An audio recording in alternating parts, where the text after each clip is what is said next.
బాబోయ్! ఆడవాళ్ళు మామూలు విషయం కాదన్నట్టయితే ఉందనమాట. మనకి ఇంతకుముందు అంటే మూవీస్‌లో గాని, ఎందులో అయినా గానీ రాజ్యం నిలబడాలన్నా ఆడదే, రాజ్యం పడిపోవాలన్నా ఆడదే అనే టైప్‌లో అయితే డైలాగ్స్ అవి ఉంటాయి కదా! సో, నేనైతే ఏదో పెట్టారని అనుకున్నాను గానీ, ఇందులో లేడీస్ క్యారెక్టర్స్ చూపిచ్చేది మాత్రం నెక్స్ట్ లెవెల్‌లో ఉందనమాట. కరెక్ట్‌గా సెలెక్ట్ అయినట్టే ఉంది. ఆ వర్డ్ కోసమే క్యారెక్టర్ సెలెక్ట్ అయినట్టయితే ఉందనమాట. సో, నిజంగా తల్వార్ అదేనండి. 'కర్మ తల్వార్' నిజంగా కత్తిలాగే ఉంది. అంటే యాక్టింగ్ చెప్తున్నాను నేను. దేని గురించి మనం మాట్లాడుకుంటున్నాము అంటే గనక 'కర్మ కాలింగ్'. సో, ఈ వెబ్ సిరీస్ అయితే మాత్రం డిజ్నీ ప్లస్ హాట్‌స్టార్‌లో అవైలబుల్‌గా ఉంది. నిజంగా ఆ కర్మగా నటించిన అమ్మాయి అయితే మాత్రం ఒక ఆట ఆడుకున్నారని చెప్పొచ్చు యాక్టింగ్‌తో మిగతా వాళ్ళందరినీ గూడా. అంటే ఒక రాణి ఇంద్రాదేవి అనే క్యారెక్టర్ మన రవీనా టండన్ గారు ఉంటారు కదా! సో, ఆవిడైతే ఆ క్యారెక్టర్‌ని పోషించారు. నెక్స్ట్ లెవెల్ అనమాట. రిచ్‌కే రిచెస్ట్ అనమాట. రిచెస్ట్ టైప్‌లో అయితే ఉందావిడ. సో, ఎప్పటికప్పుడు పార్టీసు అవన్నీ అరేంజ్ చేస్తూ ఉంటుంది. కానీ ఆ పార్టీసు అవన్నీ అరేంజ్ చేయడానికి, అవన్నీ చేయడానికి వాళ్ళంత హోదాలో ఉండడానికి మెయిన్ కారణం అయితే ఒకరిని ట్రాప్ చేసి అతన్ని జైలుకి పంపించి ఆ డబ్బుతో వీళ్ళైతే రిచ్ అయిపోతారనమాట. సో, ఎవరైతే జైలుకి వెళ్ళాడో అతని కూతురే ఈ తల్వార్ అదేనండి 'కర్మ తల్వార్' గారు. కానీ నిజానికి వేరే పేరైతే ఉంటుంది అంబిక అని చెప్పి. సో, వీళ్ళందరినీ ఎలాగైనా పగ తీర్చుకోవాలి అని చెప్పి వీళ్ళందరి మీద కూడా అప్పర్ హ్యాండ్ ఉండాలి అని చెప్పి అయితే మాత్రం మొత్తానికి ఆవిడ కూడా రిచ్ ఏరియాలోకి వెళ్తుంది. అక్కడ వెళ్ళిన తర్వాత ఒక్కొక్కరిగా తన తండ్రిని మోసం చేసిన వాళ్ళని ఏ విధంగా పగ తీర్చుకుంది, అలాగే వాళ్ళ జీవితం ఇంకా ఎలా డౌన్ఫాల్ అయిపోయింది అనేదే మెయిన్ హైలైట్గా అయితే తీశారు. సో, ఇదైతే ఒక రివెంజ్ స్టోరీ. ఆవిడ యాక్టింగ్ మాత్రం నెక్స్ట్ లెవెల్ ఉందని చెప్పొచ్చు అసలు. నాకు మెయిన్ వెరైటీ అనిపించింది అయితే మాత్రం రాణి ఇంద్రాదేవి గారి కొడుకు క్యారెక్టర్ అయితే చేశారనమాట. సో, అహాన్ అని చెప్పి అతని ఫేస్కి బాడీకి అసలు సంబంధమే ఉండదు.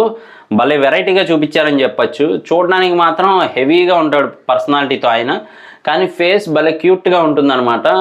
అతన్ని ఎలా ఈ 'కర్మ తల్వార్' లవ్ చేసింది, దాని ద్వారా ఎలాంటి పరిణామాలు వచ్చాయి, తర్వాత మళ్ళీ అతని ఫ్రెండ్ అహాన్ అనే కుర్రాడి ఫ్రెండ్ ఎలా 'కర్మ తల్వార్' గారి మీద వెరైటీగా ప్లాన్ చేస్తూ తన ప్లాన్స్ అన్నీ పోయేలా చేస్తూ ఉంటాడు. ఇవన్నీ కూడా చాలా డిఫరెంట్గా అయితే ప్లాన్ చేసి పెట్టారని చెప్పొచ్చు.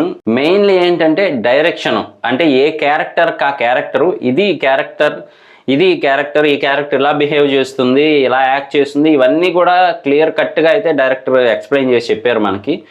సో, ఇదంతా కూడా ఒక రిచ్ స్టోరీ అని చెప్పొచ్చు. ఈ వెబ్ సిరీస్ అంతా కూడా ఒక రిచ్ స్టోరీ. సో, దానిలో నుంచి ఒక్కొక్క క్యారెక్టర్ని మనకి ఇంట్రడ్యూస్ చేయటము, వాళ్ళు తన తండ్రికి అంటే ఆ అమ్మాయి వాళ్ళ తండ్రికి ఎలా అన్యాయం చేశారు, ఆ చేసిన వాళ్ళని ఎలా మళ్ళీ రివెంజ్ చేసుకుంటూ వస్తూ ఉంది అనేది మెయిన్ హైలైట్గా అయితే పెట్టారు. అలాగే తనకి సపోర్ట్ చేయడానికి వాళ్ళ తండ్రి ఒక టైంలో అయితే ఒకతనికి డబ్బు ఇచ్చి సాయం చేస్తారనమాట. సో, అతను ఆ రుణాన్ని తీర్చుకోవడానికి ఈవిడికి సాయం చేస్తూ ఉంటాడు. ఆ కాన్సెప్ట్తో అయితే చూపిస్తూ ఉన్నారనమాట. ఇక్కడ ఇంకొక హైలైట్ ఏంటి అంటే కనుక ఆ అమ్మాయి ఒక్కరితే అయినప్పటికీ ఎలా మిగతా వాళ్ళని ఫేస్ చేస్తూ వెళ్ళింది అనేదే హైలైట్. నిజంగా నెక్స్ట్ లెవెల్ అని చెప్పొచ్చు. అంటే మనకి వెబ్ సిరీస్ అయినప్పటికీ కూడా ఒక అమ్మాయి ఇంత దృఢంగా అంటే ఇంత బలంగా ఎలా ఉంది మానసికంగా అని చెప్పి బాగా చూపించారు. క్యారెక్టర్ ఎలివేషన్ అయితే మాత్రం చాలా బాగుందని చెప్పొచ్చు. సో, చూడకపోతే కనుక ఒకసారి చూడడానికి ట్రై చేయండి. డిజ్నీ ప్లస్ హాట్‌స్టార్లో అయితే అవైలబుల్గా ఉంది. ఇది ఇంకా సీజన్ 1, దీనికి సీజన్ 2 కూడా ఉంది అని చెప్పి మనకి ఎండింగ్లో కూడా తెలిసేలా చెప్పారనమాట. సో, సీజన్ 2లో ఇంకెన్ని మలుపులు పెడతారు ఏంటి అనేది మనం వెయిట్ చేసి చూడాల్సిందే. బాగుందంటే వెబ్ సిరీస్ మనకి కూర్చొని చూడాలి ఓపిక్గా. ఎపిసోడ్స్ అన్నీ కూడా 7 ఎపిసోడ్స్ అయితే ఉన్నాయి, కానీ టైం లెంత్ ఎక్కువే ఉంది. అయ్యే వరకు కూడా చూడగలిగితే మాత్రం బాగుంటుంది మనకి. సో, ఒకసారి చూడకపోతే చూడడానికి ట్రై చేయండి. లాస్ట్లో వచ్చేపాటి కొంచెం తగ్గినట్టు ఉంటుంది, కానీ స్టార్టింగ్ అంతా కూడా బాగా ఇంట్రెస్టింగ్గానే తీసుకెళ్లారు. సో, ఇలాంటి మరిన్ని ఇంట్రెస్టింగ్ రివ్యూస్ కోసం, వీడియోస్ కోసం మన ఛానల్ వెంటనే సబ్స్క్రైబ్ చేసుకోండి. నేను మీ ప్రసాద్. మళ్ళీ నెక్స్ట్ వీడియోలో కలుస్తాను. Love you all.